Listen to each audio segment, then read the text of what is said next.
Madame, Monsieur, bonsoir. C'est un réel plaisir de vous retrouver à ce rendez-vous de l'information. Dans les titres de ce soir, l'Union des professionnels des médias du Bénin UPMB fustige la lenteur notée au niveau de la Haute Autorité de l'Audiovisuel et de la Communication AC dans le processus de délivrance de la carte de presse. Vous suivrez à ce propos la déclaration de Zakiat Latunji. Certains conseils communaux de la commune de Djougou contestent l'élection du maire Yaya Idrissou, élu en remplacement de Malik Gomina. Vous suivrez dans ce journal la déclaration. Et puis en Côte d'Ivoire, la session parlementaire s'est ouverte hier. 25 délégations de parlement du continent ont assisté à cette cérémonie officielle. Ce sera en inter. Voilà pour le sommaire. Gardez votre position pour le développement.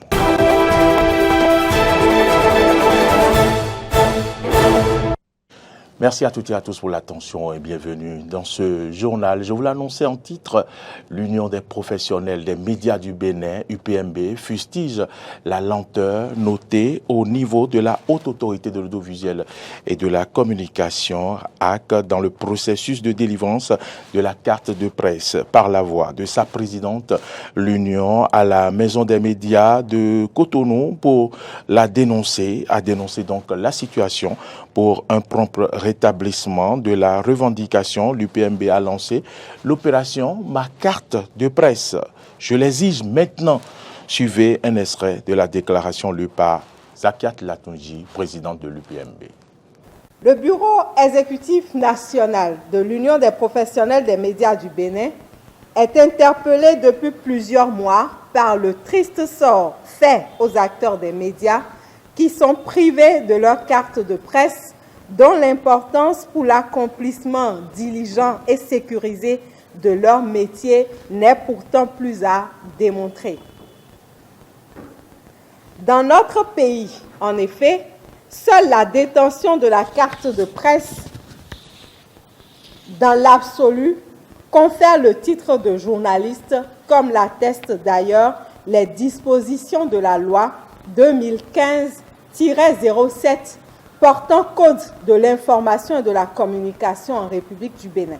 Sous ce prisme, il ressort sans embâche que l'exercice du métier de journaliste sans carte de presse constitue une infraction aux lois en vigueur dans notre pays et est passible de poursuites judiciaires, voire d'emprisonnement. Au regard donc de l'importance de la carte de presse pour l'exercice effectif et sécurisé du métier de journaliste dans notre pays, l'UPMB s'étonne et s'indigne de la lenteur notée au niveau de la Haute Autorité de l'Audiovisuel et de la Communication dans le processus de délivrance de la carte de presse, alors que les dossiers ont été déposés dans les délais et que la Commission a fini ses travaux depuis plusieurs mois maintenant. Nous sommes conscients de la nécessité de mettre en œuvre des réformes profondes dans le secteur des médias en vue d'un assainissement du secteur. C'est pourquoi nous appelons à la délivrance des cartes de presse pour tous les acteurs remplissant les conditions. Car l'attribution de la carte de presse n'est pas une faveur, mais un droit pour tous les journalistes. Le Bureau exécutif national de l'Union des professionnels des médias du Bénin rassure les acteurs des médias qu'elle continuera à jouer sans réserve sa partition afin que chaque ayant droit entre en possession de sa carte pour une célébration digne et honorable de la Journée mondiale de la liberté de la presse que la communauté internationale a consacrée au regard de l'importance du travail des médias pour la consolidation de la démocratie et du développement des nations. Dans cette perspective donc, l'Union des professionnels des médias du Bénin lance dès ce jour l'opération Ma carte de presse, je l'exige maintenant. Nous invitons donc tous les acteurs des médias, du nord au sud, de l'est à l'ouest, en passant bien entendu par le centre de notre pays, à rester mobilisés afin de faire aboutir notre noble et commune revendications. Yaya Idrissou est le tout nouveau maire de la commune de Djougou. Il a été désigné hier par le parti Bloc républicain majoritaire au conseil communal. Mais certains conseils communaux de la commune de Djougou contestent l'élection de ce maire remplaçant de Malik Gomina, élu député à l'Assemblée nationale. Il nous fait savoir par une déclaration lue ce matin par le conseiller Omega Sabouya. Suivez plutôt.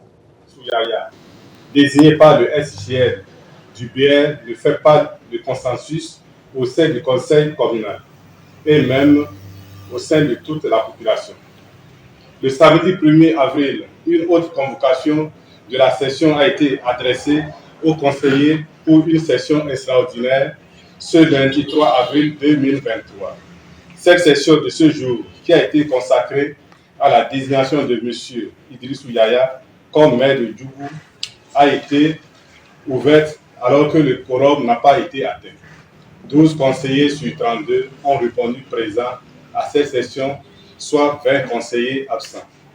Au terme des articles 68 et suivants du Code de l'administration territoriale, une session du conseil communal ne peut être ouverte que si le quorum est atteint.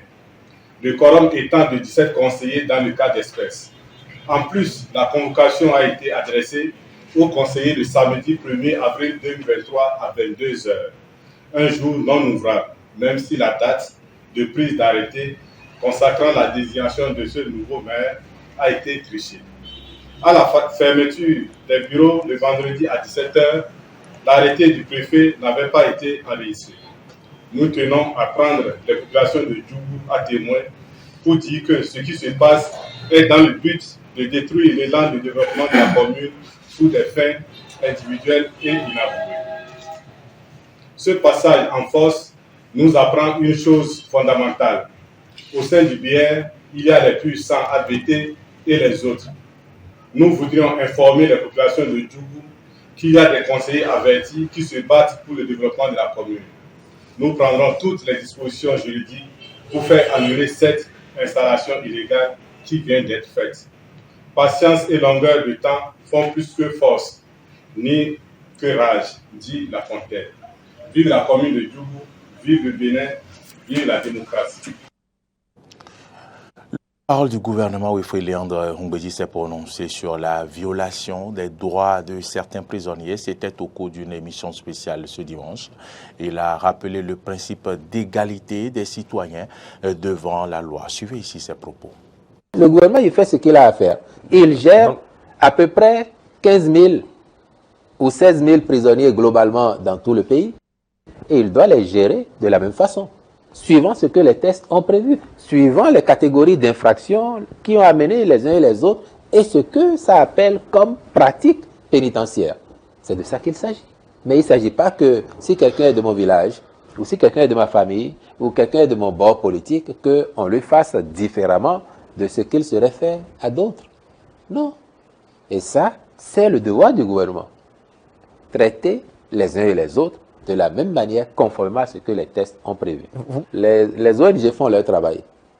Et les activistes de la société civile ou des droits de l'homme font leur travail. Nous rêvons tous de faire encore mieux ce que nous faisons déjà aujourd'hui pour que notre pays soit un exemple en tout point de vue attractif. Mais les tests de la République sont les tests de la République. Ceux qui sont en vigueur aujourd'hui, c'est eux que nous appliquons en attendant les nouveaux tests. Autre information dans ce journal, un éleveur abattu et son troupeau de bœufs décimé. Et c'est le drame survenu mercredi dernier dans l'arrondissement de Akiza, dans la commune de Zobodomé. Les auteurs de ce crime ne sont pas encore connus, mais la population évoque le conflit entre éleveurs et agriculteurs. Pour plus de précision, nous avons interrogé le chef d'arrondissement de Akiza, François Aboudi. Suivez ses explications. Tout est parti dans un premier temps d'un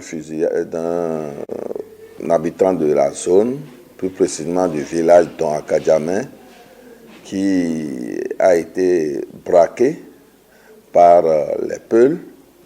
On a tiré sur lui. Il a reçu, heureusement, la balle dans les cuisses. Et il est tombé, les gens ont ramassé tout ce qu'il avait sur lui, ses portables, son argent, et ils sont partis. Mais quand il a observé ceux qui avaient fait ce braquage, il a remarqué que ce sont des Peuls, donc ils parlaient leur langue. Et il a fait comme si la balle l'a atteint et qu'il est déjà décédé, donc il ne parlait plus, donc les gens ne l'ont plus achevé, ils sont partis. La première scène se passait il y a 2 semaines, mais le lundi passé, c'est un autre habitant encore du même village qui a été fusillé à l'entrée du village par des Peuls encore.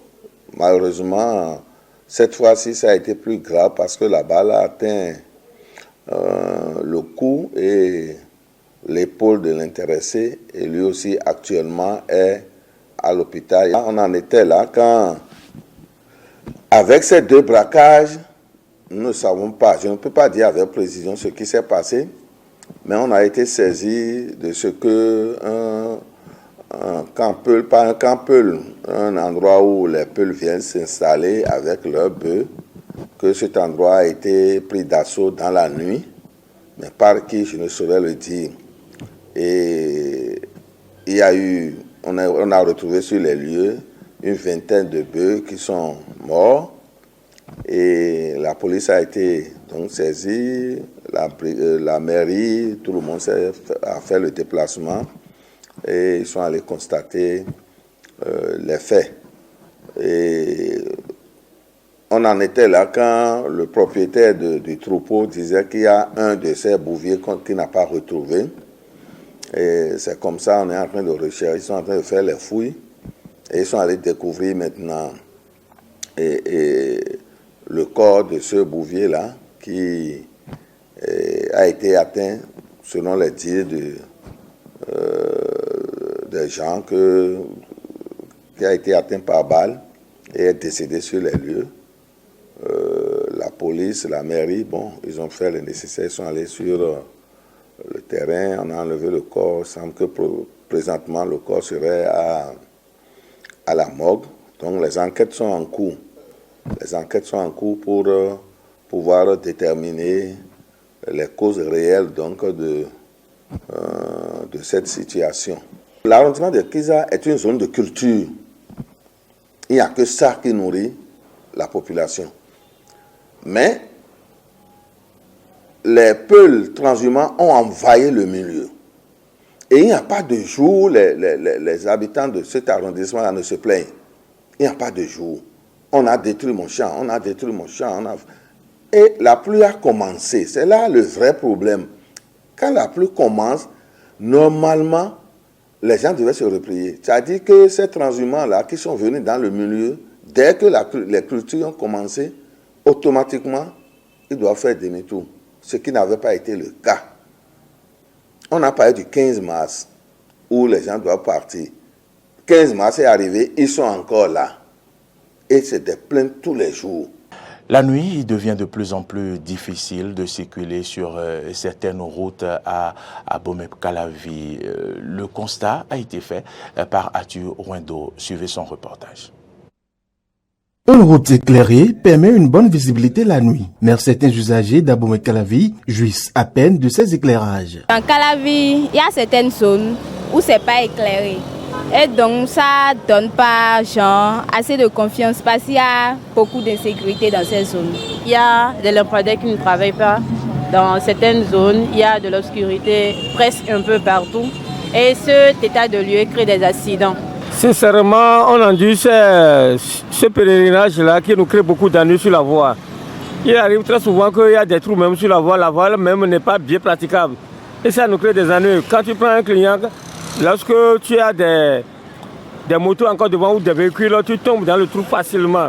Plusieurs artères sont dépourvues d'éclairage. Un véritable danger pour ces personnes qui circulent la nuit.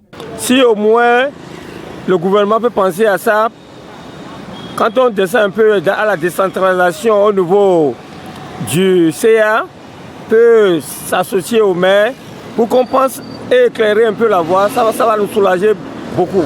On aime venir au portail pour pouvoir prendre de l'air. Mais vraiment, on s'expose à des risques de braquage.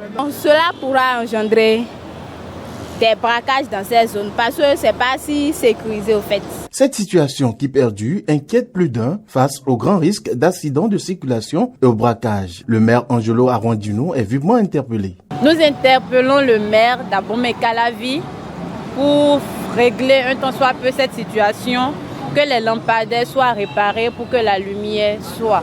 Moi, j'invite le maire et ses assistants à faire diligence dans ces zones pour voir mieux, penser à l'éclairage de ces zones. Bon, si le maire peut venir faire quelque chose, ça serait bon.